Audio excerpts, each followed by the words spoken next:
Good Monday morning. Welcome back to AM 560 The Answer. Sean from Elmwood Park, and I just recently learned your last name. Your last name is Thompson? That's correct. Yes. That's something you find in Elmwood Park. Sean or Thompson. Hey, nice to meet you. Nice to meet you. How are you? doing? How are Yeah. you? Nice to But he's filling in today for Dan Proft, and you'll be back here tomorrow. Maybe if we don't lose the license. Yeah, not a lot of callers. I got people walking in. They're giving me the stink eye. Yeah, who knows? We might be here. Well, you're very good. Tomorrow we're going to cut you down to just one cup of Trivente. What's it called? Trenta. Oh, Trenta, rather than two, which you've had today. I love this story, by the way. I really do. So let's So Lee Strobel used to work at the Tribune in Chicago. You know what the Chicago Tribune is? You know, it's still around. It's a birdcage. You put it in the bottom. Right, but he was the former legal editor, and his wife became a newborn Christian, and he did an investigation about the case for Christ, and it's a film out that hit the theaters this week, and my mom is so excited to see it. It's actually sold out for one showing in Tucson. That's great. And it's based on his best-selling book of the same, A Case for Christ. In the cinema this weekend, $3.9 million at the box office, not bad. Wonderful. And it's one of the weekend's top 10 films. So with that, let's invite or welcome, I should say, back to the program, Lee Strobel, who joins us on our Turnkey.pro answer line. Good morning, Mr. Strobel. How are you? I'm doing great. How you doing? Good. I think congratulations on your success. We must have been so happy. We are. I tell you what I was really thrilled with was that there's a cinema score which interviews people as they leave movie theaters, and we got a very rare A-plus rating from them. Well, only about 2 movies a year get that, so we're thrilled with that kind of response. Yeah. Well, tell me, how did this all begin? Your wife became a newfound Christian? Yeah, my wife, I was an atheist. She was an agnostic. Got married pretty young. I was legal editor of the Chicago Tribune, a degree from Yale Law School and journalism school at Missouri.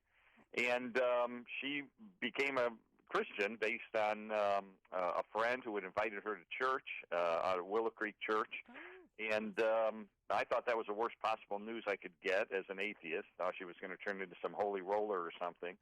And I began to use my journalism background and legal background to try to investigate Christianity, try to disprove it so that I could rescue her from this cult that she got involved in. And I spent 2 years of my life using my journalism and legal background to investigate the evidence for the resurrection, ultimately becoming convinced that the historical evidence is clear and compelling to me that it actually occurred. And then I ended up following her in becoming a Christian, and now I've been a pastor for a number of years.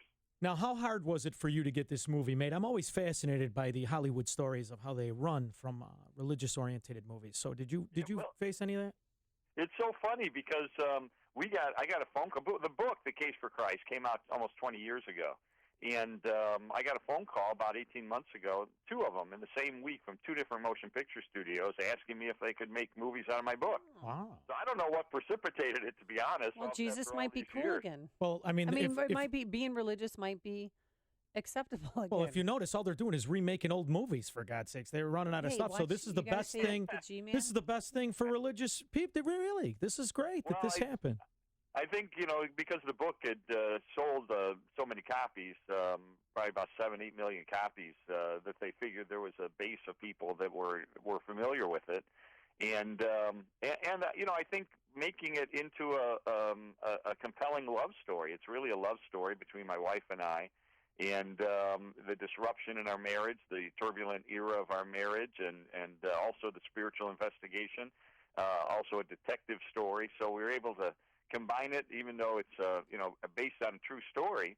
Mm-hmm. I think it's a really compelling, entertaining movie just on one level, as well as a movie that I think has an important message as well. So when was your aha moment? Not to sound like Oprah, but when you realized, you know what, there is a case for Christ, and I am going to convert become between an atheist. Now I'm going to become a devout Christian.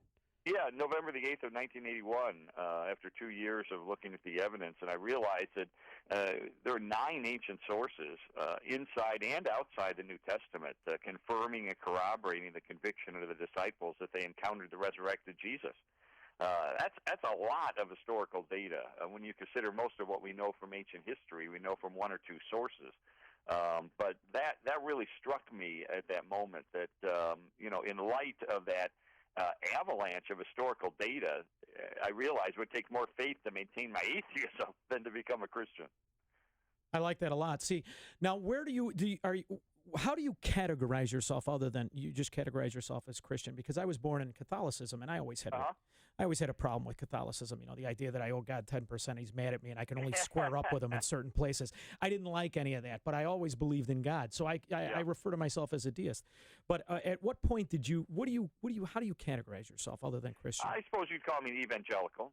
That is someone who believes in the fundamentals of the faith, and but you know what's been interesting is how strong our endorsements have been of this film by the Catholic community. The Archbishop of Philadelphia, the Archbishop of Washington D.C. both strongly endorsed it.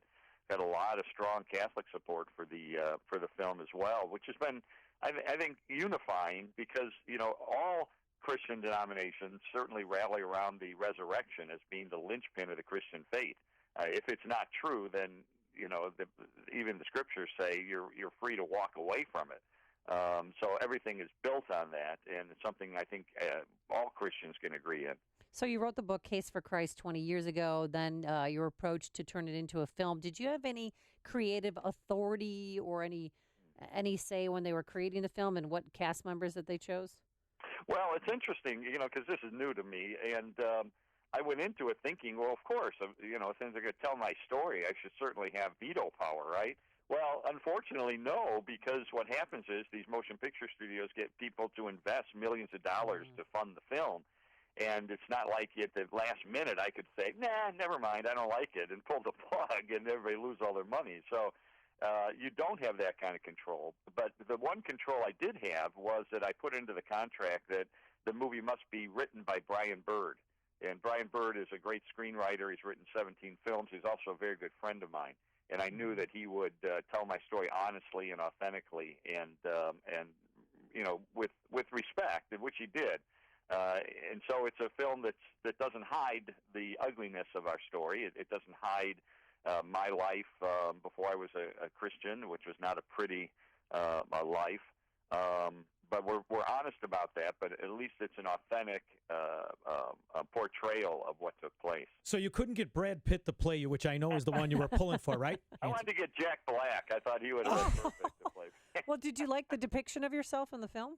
Yeah, the guy who plays me, Mike Vogel, is absolutely terrific. He, ironically, when he was 17 years old, he read my book, and it changed his life. And so here he gets an opportunity to play me in the film, which I thought was really kind of full circle. Erica Christensen from Parenthood plays my wife Leslie. Faye Dunaway is in the movie, the Hollywood legend. Robert Forster, Academy Award nominee. L. Scott Caldwell, who won the Tony Award for the Best Actress on Broadway.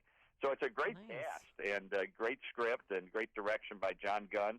And that's why our Rotten Tomato rating has been extraordinarily high for a faith-based film. Good. I think we were up to 1.83% fresh, which is really high on Rotten Tomatoes. It's just a really good movie.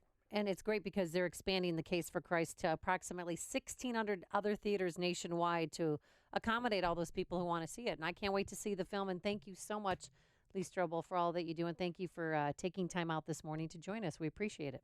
I enjoyed it. Thanks so much. Thank you. And he joined us on our turnkey.pro answer line.